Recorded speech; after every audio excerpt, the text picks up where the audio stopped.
Ça, bien, premièrement, le montant va jeter par terre. François Bédard est toujours estomaqué du prix qu'il a payé pour le nettoyage de son gîte. Le 1er mai dernier, les eaux de la rivière du Gouffre ont inondé le sous-sol et même le rez-de-chaussée. Il fait partie des quelques 80 sinistrés de Baie-Saint-Paul qui ont fait affaire avec l'entreprise de nettoyage Calinette. Il a signé un contrat sans demander de soumission. Les événements s'enchaînaient à une vitesse de fou, là. Donc, j'ai pas pris le temps de négocier. Quelques semaines plus tard, il reçoit une facture dont le montant, dit-il, dépasse les 8 000 $. Quand j'ai reçu la facture, je dis « Mais wow, c'est donc bien élevé. » Alors, j'ai regardé correctement chaque item. Il remarque que des heures de travail et des jours de location d'équipement ont été facturés en trop.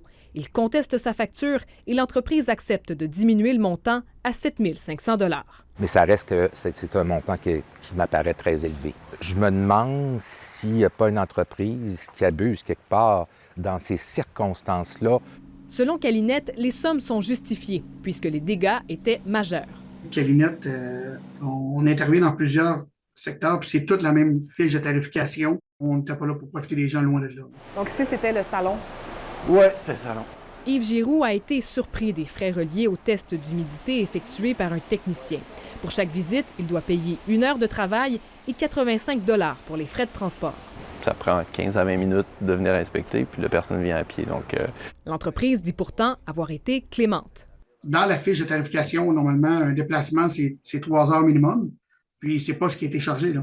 On a chargé 1 heure. Dans l'empressement de sauver leur maison, plusieurs sinistrés n'ont pas demandé de soumission. Option Consommateur encourage les clients à négocier, même si c'est dans des conditions difficiles. Si on est capable d'avoir des précisions dans le contrat, quitte à essayer de négocier, bien, plutôt que de dire à l'heure, est-ce qu'on peut facturer à la demi-heure, par exemple, ça peut être un compromis.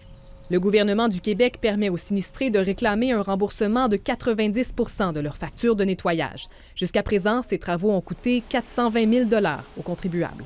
Ici Camille Carpentier, Radio-Canada, Baie-Saint-Paul.